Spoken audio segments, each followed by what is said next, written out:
HD Nepal HD television अब तपाईँ सँगसँगै।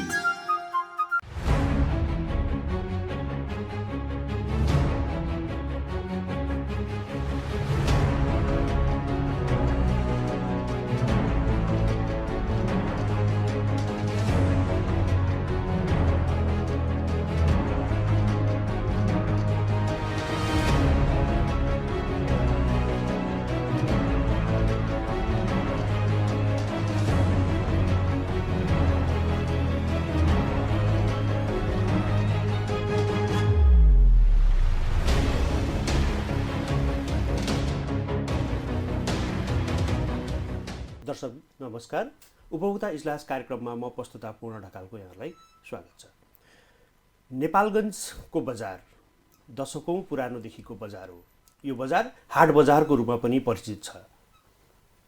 धेरै वर्ष अगाडिदेखि हाट बजारको रूपमा परिचित भएको यो बजारमा उपभोक्ताको गहिरो र ऐतिहासिक सम्बन्ध पनि रहेको छ।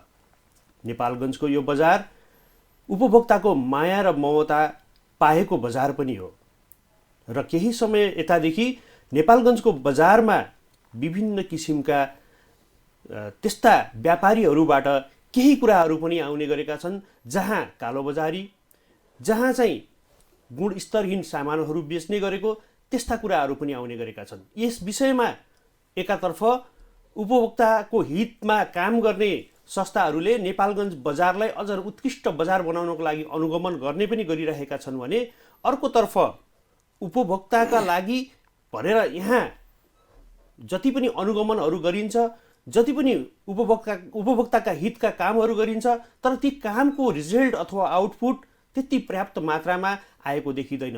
व्यापारीहरूलाई जरिमाना गरिन्छ, त्यो तर ती व्यापारीहरू सुध्रेको अवस्था पनि देखिँदैन। यो सँगसँगै व्यापारीहरूको अर्को चुनौती रूपडेयाको बजार पनि रहेको छ। सीमा नाका एकदमै नजिक छ। यहाँका उपभोक्ताहरू रूपडेयामा गएर किनमेल गर्ने प्रचलन पनि बढ्दो छ। किन हिजोको दिनमा हाट बजारको रूपमा चर्चित र उपभोक्ताको मनमा मुटुमा बस्न सफल भएको यस बजार आजको दिनमा किन यसरी उपभोक्ताभन्दा फरक दृष्टिकोणले अगाडि बढिरहेको छ? कि व्यापारीहरूमा चेतना आइ नसकेको हो, अथवा व्यापारी र उपभोक्ता बीचको एउटा रिलेसनसिप छ, त्यो रिलेसनसिप, त्यो सम्बन्ध प्रगाढ हुन नसकेको कारण के हो? कसरी प्रगाढ गराउन सकिन्छ? के कुरामा सुधार गर्न सकिन्छ भन्ने विषयमा चर्काचर्की बहस गर्नका लागि हामी आज नेपालगञ्ज उद्योग वाणिज्य सङ्घका महासचिव चिरञ्जीवी ओलीज्यूलाई यस स्टुडियोमा हामीले निम्त्याएका छौँ। स्वागत छ यहाँलाई। धन्यवाद। तपाईँ उद्योग वाणिज्य महासङ्घ नेपालगञ्जको महासचिव हुनुहुन्छ होइन? यो नेपालगञ्जको उद्योग व्यापारको पृष्ठभूमि के हो बताइदिनुहोस् न।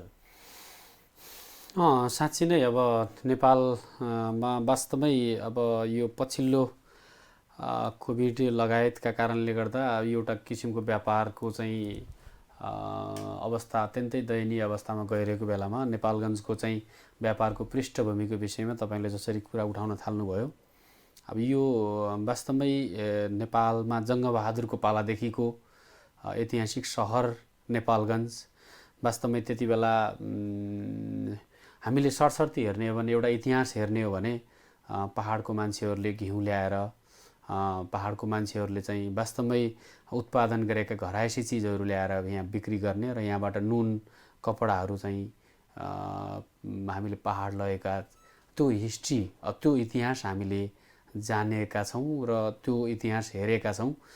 वास्तवमै बाँकेको नेपालगञ्ज त्यसमा पनि एउटा इतिहास बोकेको सहर हो। यो पुरातन कालमा मतलब जङ्गबहादुरको पालामा यो सहरलाई चाहिँ एउटा स्थापित सहर खोज्नुपर्छ, यो बजार बनाउनुपर्छ भनेर जसरी चाहिँ उनले कन्सेप्ट तयार गरेर नेपालगञ्ज बजार बनाउन थाले, त्यसपछि एउटा लेभलले नेपालगञ्ज, एउटा रफ्तारले साँच्चै नेपालगञ्ज पश्चिम नेपालको त्यति तत्कालीन समयमा मध्य र सुदूरपश्चिम अञ्चलको केन्द्रबिन्दुको रूपमा स्थापित हुँदै गयो।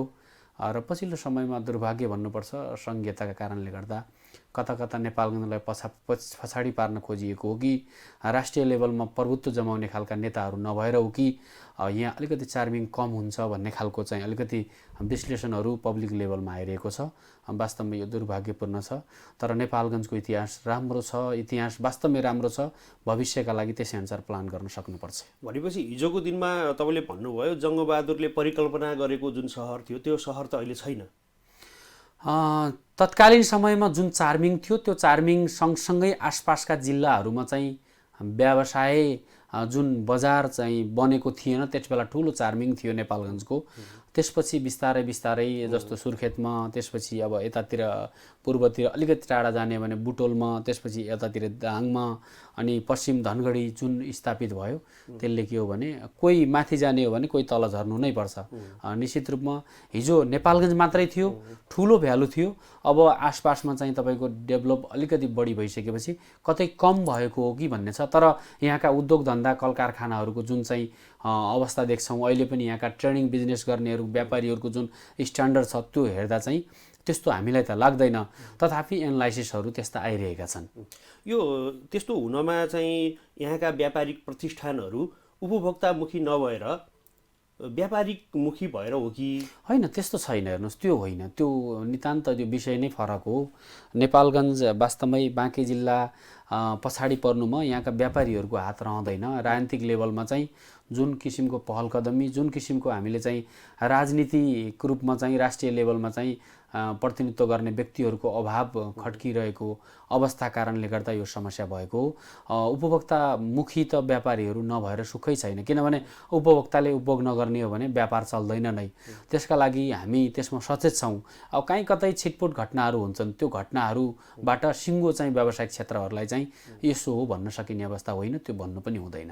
तर अर्को एउटा प्रश्न म यहाँनिर के गर्न मन लाग्यो भने मलाई, तपाईँहरूले भनिहाल्नुभयो नेपालगञ्जका व्यापारिक प्रतिष्ठानहरू उपभोक्तामुखी छन् भनेर भन्नुभयो, तर नाका खुल्ने बित्तिकै हिजो नाका खुलेका बेलामा होइन रुपडियामा गएर किनमेल गर्ने त्यो प्रचलन नेपालगञ्जमा एकदमै म्याक्सिमम छ।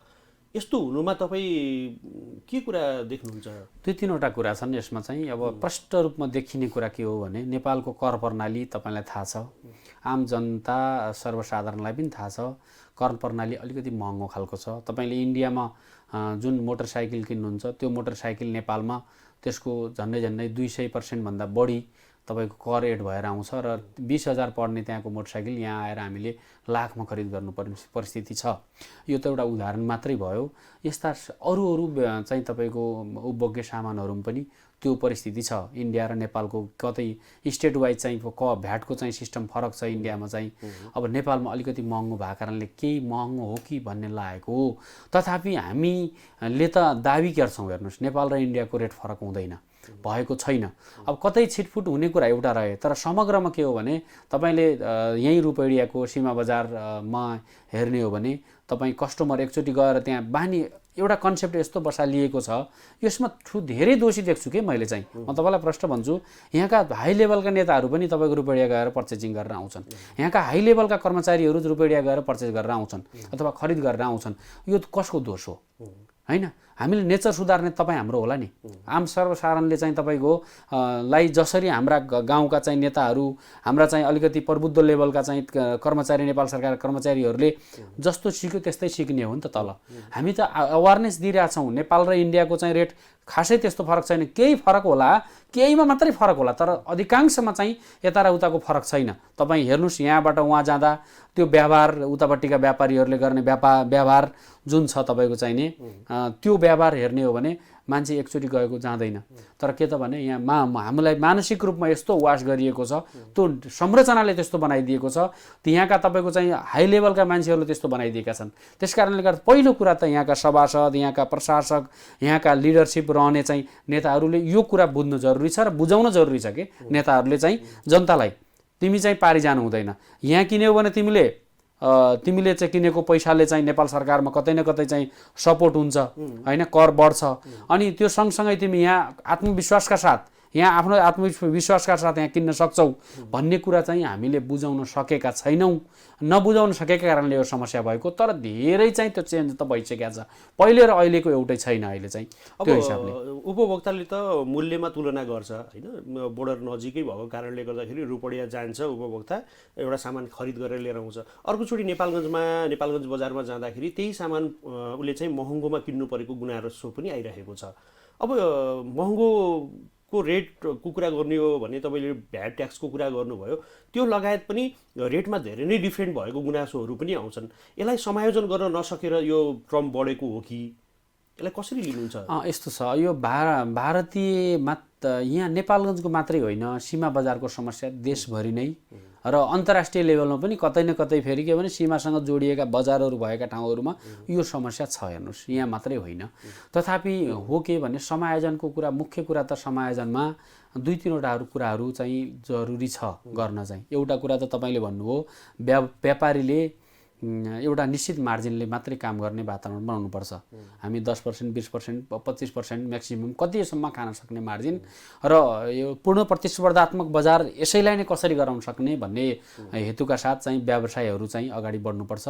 यो प्रोडक्सन लेभलमा अथवा ट्रेडिङ बिजनेसको चाहिँ त डिस्ट्रिब्युटर लेभलमा यो समस्या छैन, रिटेल लेभलमा यो समस्या छ बढी अलिकति। अब के हो भने दुई तीनवटा कुराहरू मैले तपाईँलाई भने, एउटा त गभर्मेन्टले पनि अलिकति पोलिसी चेन्ज गर्न जरुरी छ। सबमा चाहिँ कर ट्याक्स लादेका लादै गरेका कारणले पनि कतै कतै मार्जिनमा चाहिँ अलिकति फरक गरेको अवस्था देखिन्छ। यो जरुरी छ। यो चाहिँ दुईवटा कुरा तपाईँलाई मैले भने, एउटा त्यो दुईवटा कुरा भयो भने हामीले चाहिँ पूर्ण प्रतिस्पर्धाका हिसाबले गर्न सक्छौँ, गाह्रो छैन।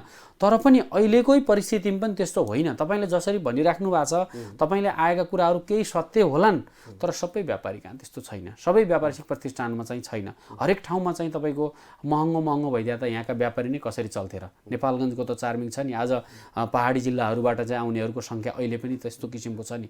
त्यो के हो त भने नेपालगञ्जको विश्वासै कारणले गर्दा त्यो पोजिटिभ एङ्गलबाट हेर्ने हो भने यहाँ व्यापार चलेको, यहाँका व्यवसाय चलेका हुन्, यहाँका उपभोक्ता क्रय विक्रेताहरू चाहिँ चलिरहेको अवस्था त्यसै कारण हो। तर बोर्डर खुल्ने बित्तिकै रुपडियामा एक दिनमा मात्रै 5 करोडको व्यापार हुन्छ भन्ने आइरहेको छ होइन समाचारमा। अहिले त बोर्डर बन्दको अवस्था छ कोभिडको कारणले पनि। तपाईँको कुरालाई सत्यता लिएर हेर्ने हो भने त फेरि भोलि बोर्डर खुल्ने बित्तिकै त्यो मान्छे त्यो जनसागर त्यतातिर उर्लेको पनि देखिन्छ। यसलाई अब हामीले हटाउनको लागि अथवा रोकथाम गर्नको लागि कुनै त्यस्तो उद्योग वाणिज्यबाट त्यस्ता ठोस योजनाहरू त्यस्तो छ तपाईँसँग? हामीले भनिरहेका के छौँ भने, नेपालगञ्ज उद्योग वाणिज्य सङ्घले भनिरहेको कुरा विषय के हो भने, तपाईँलाई प्रश्न भन्दा चाहिँ भन्सारमा 100 रुपियाँ कानुनमा त के छ भने कर नतिरेर ल्याएको, भन्सार नगरेर ल्याएको सामान चाहिँ नेपालमा अवैधानिक हुन्छ, चाहे त्यो उपभोक्ताले किनेको होस् चाहे व्यापारीले किनेको होस्। त्यहाँबाट 100 रुपियाँभन्दा माथिको सामान ल्याउनेलाई कडाइ गर्नुपर्छ, राज्यले त्यो गर्नुपर्छ। त्यो सँगसँगै के हो भने उपभोक्ताहरूका गुनासाहरू, जस्तो यहाँ तपाईँले भन्नुभयो नेपालगञ्जमा चाहिँ महँगो छ, त्यो महँगो छ भन्ने कुराहरू इन्फर्मेसनहरू हामीलाई पनि आउनु पर्यो, त्यो राज्य लेभलमा पनि जानु पर्यो। जस्तो तपाईँले भन्नुभयो एउटा सेट चाहिँ एउटा कुनै चिज चाहिँ तपाईँको यहाँ यति छ उहाँ उति छ भन्ने भयो भने त्यो सबै ठाउँमा त्यो छैन। त्यो केही ठाउँमा त्यस्तो भए तापनि त्यो कुरालाई सुधार्न सकिन्छ र त्यो सुधार भइरहेको छ। मैले तपाईँलाई अघि नै भने हिजो 5 करोड थियो भने अब त्यो 5 करोड हुनेवाला छैन। हेर्नुहोस्, किनभने धेरै कुरा बुझिसके उपभोक्ताहरूले पनि, यो लकडाउनबाट धेरै कुरा सिकि पनि सके। लकडाउनमा हो हामीले आज गुनासाहरू नआएका होइनन्, तपाईँलाई भन्नुपर्छ सबैले आफ्ना गल्तीहरू स्वीकार गर्न सक्नुपर्छ। संस्थागत रूपमा म नेपालगञ्ज उद्योग वाणिज्य सङ्घको महासचिवको हैसियतले तपाईँसँग आएर यसरी कुरा गर्दा हामीले पनि हाम्रा व्यवसायहरू, कति व्यवसायहरूले चाहिँ तपाईँको रेट एक्चुअल रेटभन्दा धेरै अथवा कालोबजारी गरेका कुराहरू पनि आएका हुन् र हामीले त्यस्तो अवस्थामा राज्यलाई सहयोग गरेका छौँ। राज्यले सहयोग कारबाही प्रक्रिया छ भने हाम्रो मान्छे पनि अनुगमनको क्रममा त्यहाँ जाने, अनुगमनको सँगै गएर चाहिँ गल्ती गरेको छ भने तपाईँले गल्ती गर्नुभएको छ, यो गल्तीको सजाय भोग्नुपर्छ भनेर त्यहाँ गल्ती गर्ने अथवा हाई लेभलमा तपाईँ चाहिँ मार्जिन राखेर कालाबजारी गर्नेहरूलाई कारबाहीको प्रक्रियालाई हामी पनि छौँ। त्यो सँगसँगै त्यसलाई अहिले हेर्नुहोस् न, तपाईँले त यो हेर्नुभयो भने यो कोभिडको समयमा अथवा लकडाउनभन्दा पछाडिको यति धेरै अनुगमनमा हाम्रो संलग्नता छ, हामी हिँडिरहेका छौँ सँगै होइन। यो के हो भने सबै सुधार्नलाई नै त्यो देखियो। जस्तै नेपालगञ्जकै व्यापारिक प्रतिष्ठानहरूलाई पनि 2 लाखसम्म जरिवाना पनि गरेको देखियो। तर ती व्यापारीहरूले 2 लाख जरिवाना तिर्नको लागि कुनै पनि उनीहरूलाई अप्ठ्यारो भएन, किनभने उनीहरूले त्यो 2 लाख जरिवाना तिर्नुभन्दा अगाडि नै त्यो विषयलाई, त्यो वस्तुलाई कालो बजारी गरेर करोडौँ रुपियाँ कमाइसकेको अवस्था पनि थियो। उनीहरू त खुसी साथ 2 लाख रुपियाँ दिन जरिवाना दिन तयार भए। अब यस्तो कुराहरू त दोहोरिरहेको पनि छ होइन। अब त्यो प्रतिष्ठानको नाम नलिउँ, यसलाई रोक्नको लागि यो रोकिएन भने त के देखिने हो त भन्दाखेरि होइन, नेपालगञ्जमा त एकदमै मूल्य वृद्धि हुन्छ, कालो बजारी हुन्छ भन्ने मानसिकता बढ्दै गयो भने त तिनी ग्राहकहरू हुन्, ती ग्राहकहरू त अभियसली घट्दै जाने भयो नि होइन। राज्यको यस्तो छ हेर्नुहोस्, राज्यको नियम कानुनभन्दा माथि गएर चाहिँ अब कसैले पनि चाहिँ अब आफ्नो अधिकार प्रयोग गर्न पाउँदैन।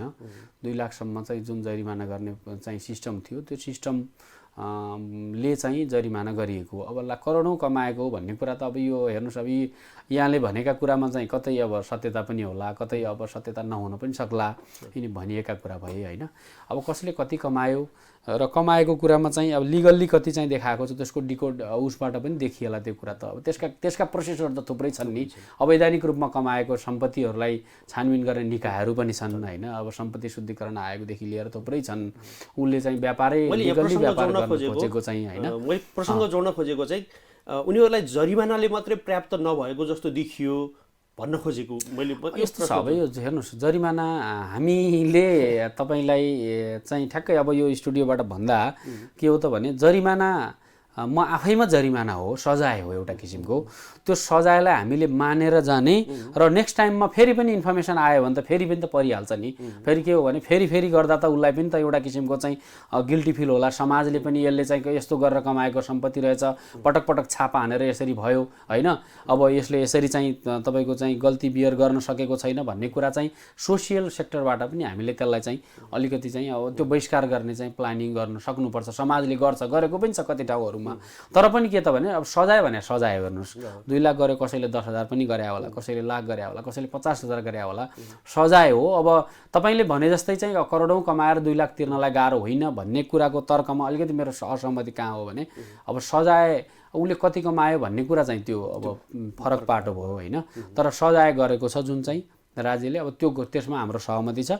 त्यस्ता फेरि आउँछन् भने फेरि पनि गर्नुपर्छ होइन। इलिगल्ली गर्न त पाएन नि। अवैधानिक तरिकाले कारोबार गरेर देशलाई डुबाउने, यहाँका पब्लिकलाई चाहिँ ठग्ने त गर्नै पाइएन नि। एउटा राज्यले दिएको नीति नियम जे दिएको छ, हामीले स्ट्यान्डर्ड मापदण्ड यतिसम्म मार्जिन राखेर गर्न सक्छौँ भनेर भनेको छ, त्यो परिधि रहेर भित्रै रहेर व्यापारीले व्यापार गर्नुपर्छ। त्यो भयो भने समस्या हुँदैन। त्यसका लागि सबै व्यापारीहरूको सहयोग चाहिन्छ। रुपैयाँ अथवा नेपालगञ्जलाई माथि ल्याउनलाई व्यापारीको ठुलो हात छ। तपाईँले भनेको कुरामा मेरो सहमति छ। अब यो कोभिडकै एउटा प्रसङ्ग मैले जोड्न चाहेँ। कोरोनाको सङ्क्रमण सुरु भएपछि यो चैत्रको महिनादेखि लकडाउन भयो, व्यापारिक प्रतिष्ठानहरू पनि बन्द भए होइन। अब धेरै व्यापारीहरूले चाहिँ आफ्नो पसलमा ताला बन्द गर्नुपर्ने अवस्था पनि आयो। केही खुलिसकेपछि त्यहाँ व्यापारीहरूले त्यो मूल्य वृद्धि यसरी गरियो कि 15 दिनमा त्यो मूल्य बढाएको पनि हामीले देख्न सक्यौँ होइन। मार्केटमा जाँदाखेरि हामीले त्यो अनुभव पनि गर्न सक्यौँ, किनभने हामी प्रत्येक व्यक्ति हामी पनि उपभोक्ता हो। अब त्यो उपभोक्ताको दृष्टिकोणले हेर्दाखेरि हाम्रो अहिलेको कन्डिसनमा पकेट चाहिँ साँघुरो हुँदै गएको छ, तर महँगी चाहिँ बढ्दै गएको छ। यसलाई रोक्नको लागि स्वयं एउटा उपभोक्ता मात्रै नभएर स्वयं चाहिँ एउटा तपाईँहरू उद्योग वाणिज्य सङ्घको प्रतिनिधिहरूले पनि त्यो रोक्नको लागि केही त्यस्तो पहलहरू त्यस्तो केही गर्नुभएको छ? त्यस्तो अब यसमा के छ भन्नु होला भने हरेक वर्ष हाराहारी अब महँगी विश्वकै चाहिँ त्यो हेर्ने हो भने 10-15% हाराहारीमा कर्मचारीको तलब वृद्धिदेखि लिएर अब सबै कुराहरूले चाहिँ कतै न कतै अब महँगीले केही न केही छुन्छ नै हेर्नुहोस् होइन। 10-15% हाराहारीमा हरेक वर्षको हाराहारीमा चाहिँ त्यो देखिन्छ। त्यसका 2-3वटा पाटाहरू छन्। फेरि एउटा के त भने राज्यलाई तिर्ने करको विषयमा पनि कता कता अब हरेक वर्ष आर्थिक वर्ष चाहिँ हुँदा चाहिँ बजेट भाषणको बेलामा चाहिँ केहीहरूमा कर वृद्धि भएर आउने, कर वृद्धि हुने बित्तिकै यतातिर कर वृद्धि भयो भने यतातिर अब कन्ज्युम आइटमहरू सबै चाहिँ को रेट नयाँ निकाल्नुपर्छ नै। तर तपाईँले भने जस्तो गरेर चाहिँ अब 15-15 दिनमा वृद्धि भयो भन्ने कुरामा अब 15-15 दिनमा दरले धेरै वृद्धि भयो भन्ने चाहिँ मलाई लाग्दैन। तर के हो भने अहिले यो समयमा र मेटेरियलहरूको अभावका कारणले गर्दा बाहिरबाटै ल्याउँदा, इन्डियाबाटै ल्याउँदा, अब नेपालमा त हेर्नुहोस् केही पनि बन्दैन, सबै चिजहरू र मेटेरियलहरू कच्चा पदार्थहरू सबै चाहिँ इन्डियाबाट ल्याउने भएको कारणले कतै न कतै अलिकति महँगो परेका कारणले गर्दा बढी भएको। तर त्यो फेरि कालोबजारी गरेर होइन, लिगल्ली चाहिँ अलिकति तपाईँको चाहिँ राज्यलाई नै त्यो रेटै कायम गरेर त्यही अनुसार चाहिँ तपाईँको कता कता थोरै भएको भन्ने लाग्छ। तर त्यस्तो धेरै चाहिँ हाई लेभलमा तपाईँले अथवा बजारमा जुन प्रचार गरिएको हुन्छ त्यस्तो हिसाबले चाहिँ होइन। तर उपभोक्ताहरूले पनि यो गुनासो पनि गरिराख्नु भएको छ होइन, गुनासो आइरहेको छ। अब सुनको रेट त बढ्ला, सुनको रेट बढाउने त त्यो निकाय नै होला, तर पनि व्यापारीहरूले सामानहरू लुकाएर अभाव सिर्जना गरेर जुन मार्केटमा त बढिरहेको छ नि मूल्य वृद्धि, त्यो कुरा त मैले पनि भएको छु। यसलाई चाहिँ नियन्त्रण गर्नको लागि नियन्त्रण गर्नलाई हामी हिँड्यौँ। हेर्नुहोस् यो बिचमा चाहिँ तपाईँको यो प्रशासनसँग यो कुरा भयो, हाम्रो चाहिँ धेरै पटक चाहिँ कम्प्लेनहरू आइसकेपछि बजारमा हामी हिँड्यौँ। हिँडेपछि कतै अभाव चाहिँ कसैले चाहिँ अब कृत्रिम अभावका कुराहरू लुकाएर सामान चाहिँ अभाव गराउने, रेट बढाउने भन्ने विषयमा हिँड्यौँ। सँगै चाहिँ प्रशासनसँगै पनि हिँड्यौँ हामी, र जसले त्यस्तो गर्नुभएको थियो उहाँहरू कारबाहीको भागीदार पनि हुनुभयो। राज्यको नियमलाई चाहिँ जसले च्यालेन्ज गर्छ त्यो त कारबाहीको भागीदार हुनैपर्छ। अब हामीले त भन्ने हेर्नुहोस्, हामी कारबाही गर्ने निकाय पनि होइन, हामी कारबाही गर्न अधिकार पनि छैन हामीलाई चाहिँ, तर एउटा अवेरनेस दिने चाहिँ हाम्रो चाहिँ काम हो, हामी दिन्छौँ। र त्यो सँगसँगै जहाँ समस्या भएको छ यहाँ समस्या छ है त, ल सँगै जाउँ भनेर हामीले प्रशासनसँग कोअर्डिनेसन गरेर जहाँ समस्या भएको हुन्छ त्यो समाधान गर्नलाई, जहाँ चाहिँ गलत भएको हुन्छ त्यसलाई चाहिँ तपाईँको कारबाही गर्नलाई हाम्रो चाहिँ असहमति रहँदैन, सहमति नै रहन्छ। नेपालगञ्जका व्यापारीहरूलाई अब उपभोक्तामुखी बनाउनको लागि उद्योग वाणिज्य सङ्घको तर्फबाट के त्यस्तो कार्यक्रमहरू, केही ठोस कार्यक्रमहरू केही छ तपाईँहरूको? मुख्य कुरा त हेर्नुहोस्, अब एउटा कुरा पुनः सर मैले चाहिँ तपाईँलाई भने, बजार अत्यन्तै प्रतिस्पर्धात्मक छ हेर्नुहोस् होइन। अब उपभोक्ताहरूलाई राम्रो व्यवहार गरेर, राम्रो चाहिँ तपाईँले कन्भिन्स गरेर, राम्रोसँग बुझाएर व्यापार गर्नुपर्छ भन्ने कुरा चाहिँ नर्मल्ली व्यापारले नगर्न सक्ने मान्छे त्यो फलो भइहाल्छ। अब त्यो मान्छेले व्यापार गर्न सक्दैन, डिक्टेटर युज गर्ने अथवा चाहिँ कडा तरिकाले बोल्ने, अति व्यवहार राम्रो नगर्ने मान्छे चाहिँ व्यापारी हुन सक्दैन, व्यापार हुँदैन, एउटा कुरा त। दोस्रो कुरा के हो त भने उनीहरूलाई उपभोक्तामुखी गराउनलाई रेटका कुराहरू तपाईँले जसरी ल्याउनु भएको छ, रेटका कुराहरूमा अथवा कालोबजारी कुरा जसरी ल्याउनु भएको छ, यो पनि अब कहिलेकाहीँ त्यस्तो चाहिँ अब यो एकदम हुलमुलमा क्या जस्तो हुन्छ नि त संसारमा हुने सबै किसिमका युद्धहरूमा कतै न कतै फेरि के त भने सर्वसाधारण पनि मर्ने होइन। अब एकदम न्याय चाहिँ तपाईँको पाउने मान्छेले पनि न्याय नपाउने यस्ता यस्ता घटनाहरू हुन्छन्। अब यो कता कता चाहिँ तपाईँले भनेको कुरामा चाहिँ यो कोभिडको लकडाउनको समयमा चाहिँ कतै भएको भन्ने थियो, त्यो समाधान भइसक्यो त छैन। अब चाहिँ कतै भएको थियो, 2-4 जनाले गरेका थिए भन्ने कुरा आयो, आइसकेपछि राज्यले पनि एक्सन लियो, त्यो कुरा सिद्धियो। त्यस्तो आउँदैन र हामी पनि सचेत छौँ त्यो कुरामा चाहिँ। यदि त्यतै कतै गऱ्यो भने, कसैले गर्छ भने हामीलाई पनि आधिकारिक, म तपाईँको टेलिभिजन मार्फत पनि भन्छु, कतै त्यस्तो समस्या छ भने तपाईँहरूले भनिदिनु पर्यो। जनता उपभोक्ताले चाहिँ हामीलाई इन्फर्मेसन गर्नुहोस्, सकिन्छ प्रशासनलाई गर्नुहोस्, गलत गरेका ठाउँ छ भने, सकिन्न हामीलाई भन्नुहोस्, कसले कसरी चाहिँ नराम्रो गरेछ अथवा चाहिँ व्यापारीले कालोबजारी गरेछ त्यसलाई रोक्ने सबै तपाईँको नागरिकको दायित्व हो। त्यो दायित्व सबैले पुरा गर्नुपर्छ र त्यसका लागि हामीले ठाउँ ठाउँमा बोर्डहरू राख्नेदेखि लिएर अनाउन्सिङका मिडिया क्याम्पेनिङहरू गर्नेदेखि लिएर गरिरहेका छौँ, त्यो गर्दै जानेछौँ। अब बाँकी चाहिँ रह्यो हेर्नुहोस्, अब 2-4% को चाहिँ तपाईँको मार्जिनमा चाहिँ चलिरहेछ व्यापार चाहिँ अहिले। अब त्यो 2-4% कम्पिटिसन हुँदा चाहिँ अब यहाँ धेरै खाएर बेच्न सक्ने व्यापारी बच्नै सक्दैन क्या, यहाँ चाहिँ रहनै सक्दैन। अब त्यो थुप्रै मार्जिन मेरो हो, यति % खाएर मैले 1 को 2 गराउँला भनेर चाहिँ त्यो सक्छ भने त्यो मान्छे चाहिँ चल्दैन, त्यसको व्यापारमा हुँदैन कि। अब धेरै उपभोक्ताहरू सचेत भइसक्यो हेर्नुहोस्। तर अहिले पनि कस्तो छ भने कतिपय उपभोक्ताहरू जागरुक छैनन्, सामान खरिद गर्छन्, बिल लिँदैनन् होइन। उपभोक्ताहरूको यही जुन जागरुक नभएको एउटा आनी बानी छ होइन, यो कुराको फाइदा पनि व्यापारीहरूले उठाउने कतिपय ठाउँहरूमा तपाईँले भनेअनुसार कतिपय ठाउँहरूमा छ, तर त्यो नगन्य मात्रामा छ, त्यो कम भइरहेछ। तपाईँले हिजोको रेसियो हेर्नुहोस् न, आज 2000 सामान्य चाहिँ 2050 सालको स्थिति हेर्नुहोस्, 55 सालको स्थिति हेर्नुहोस्, 60 को हेर्नुहोस्, 65 को हेर्नुहोस्, आज आएर 70, 75 अहिलेको अवस्था हेर्नुहोस् न, बिस्तारै त्यो इम्प्रुभिङ लाइनमा छ हेर्नुहोस्। त्यो भइरहेछ। चेतना सचेत जति चाहिँ सचेत चाहिँ नागरिक हुन्छन्, उपभोक्ताहरू हुन्छन्, त्यति नै यो सबै कुराहरूलाई कन्ट्रोल गर्ने मेकानिजम बन्दै जान्छ हेर्नुहोस्, अटोमेटिक बन्दै जान्छ कि नागरिक पनि त एउटा सचेत नागरिक पनि त यहाँका उपभोक्ताहरूको आफ्नो चाहिँ तपाईँ भन्छ नि त तपाईँको पुलिस चाहिँ तपाईँको ड्रेस लगाएको बत्ती लगाएको चाहिँ तपाईँको पुलिस हो भने होइन बिना बद्रीका चाहिँ तपाईँको उहरू चाहिँ नागरिक हुन् भन्छ नि। यो के हो त भन्नु होला भने उपभोक्ता सचेत नै सबैभन्दा पहिला त्यो सचेतना कार्यक्रमहरू हामीले दिइरहेछौँ। सचेतना के हो भने सामाजिक सञ्जालमा, सचेतना के हो भने यहाँका मिडियाहरूमा पत्र पत्रिकाहरूमा चाहिँ हामीले तपाईँको सही रेटमा दिने खालका म्यासेजहरू हामी दिन्छौँ। हामी बोल्दै गर्दा पनि कैयौँ ठाउँहरूमा ल है तपाईँहरूको अधिकार यो हो, तपाईँहरू यो कुरामा सचेत हुनु होला, काहीँ समस्या छ भने भन्नु होला भन्छौँ हामी। राज्य लेभलबाट त्यस्तै लाग्छ, त्यो हिजो चाहिँ यति % थियो, आज हुँदै गर्दा अब त्यो एकदम नगण्य मात्रामा छ। त्यस्तो तपाईँले भने जस्तो त्यो फाइदा उठाउनेहरू पनि नगण्य मात्रामा छन्, तर कारबाहीको एक दिन कारबाहीको भागीदार भइहाल्छ। भनेपछि नेपालगञ्जको बजार चाहिँ अब केही समयभित्र चाहिँ एकदमै राम्रो उपभोक्ता मैत्री होइन, जहाँ चाहिँ कालो बजारी नभएको त्यस्तो हामीले हेर्न पाउँछौँ। यो 100% त हुँदैन हेर्नु, संसारमा कहीँ पनि छैन होइन। आज चाहिँ तपाईँको संसारको चाहिँ सबैलाई चाहिँ तपाईँको चाहिँ शासन गर्ने देश अमेरिका जस्तो देशहरूमा त कालोबजारीका समाचारहरू आउँछन् होइन, आपराधिक कामहरूका आउँछन्, त्यहाँ प्रहरी प्रशासन त्यत्तिकै मजबुत छ, त्यहाँ सारा मेकानिजम त्यस्तो हुँदाहुँदै पनि आइरहेका हुन्छन्। संसारको शक्तिशाली देश चाइनामा चाहिँ त कति घटनाहरूमा कालोबजारी गरे घटनाहरूमा फाँसी दिएका घटनाहरू आइरहेछन् होइन।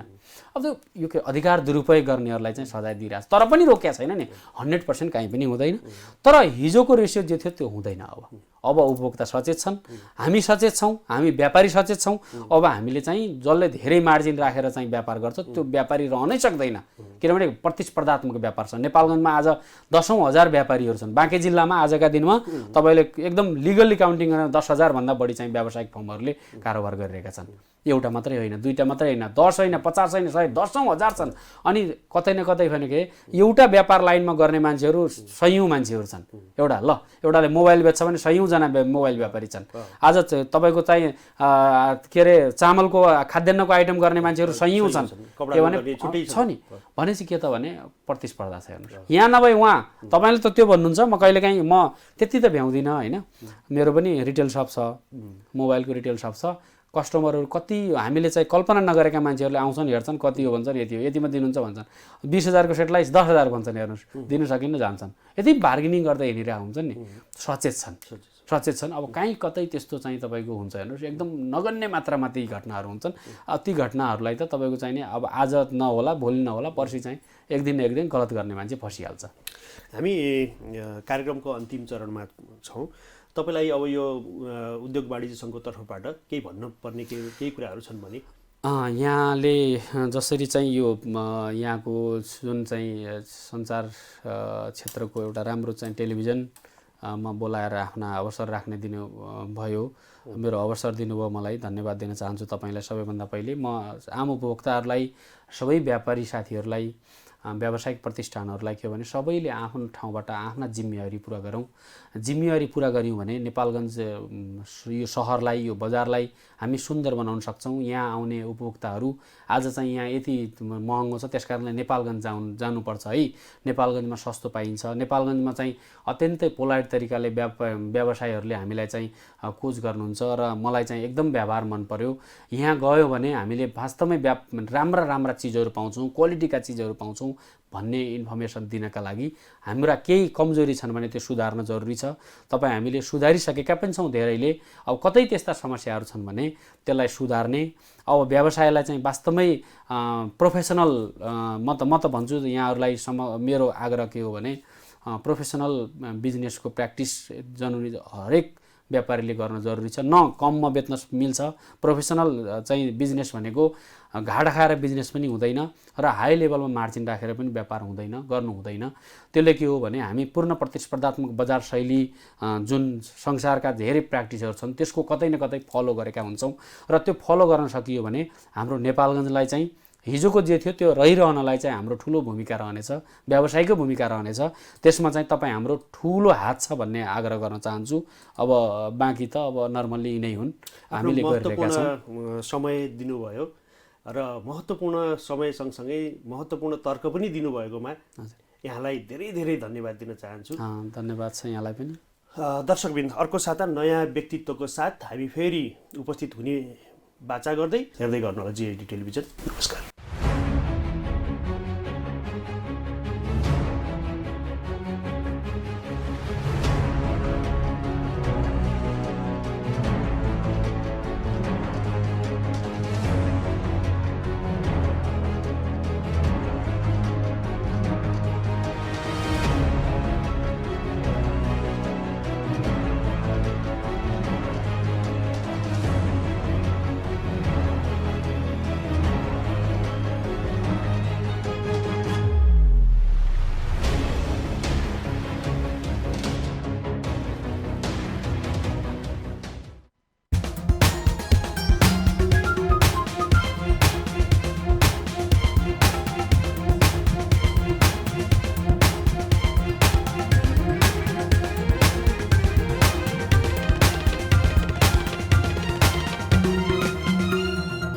जी नेपाल एचडी टेलिभिजन अब तपाईँ सँगसँगै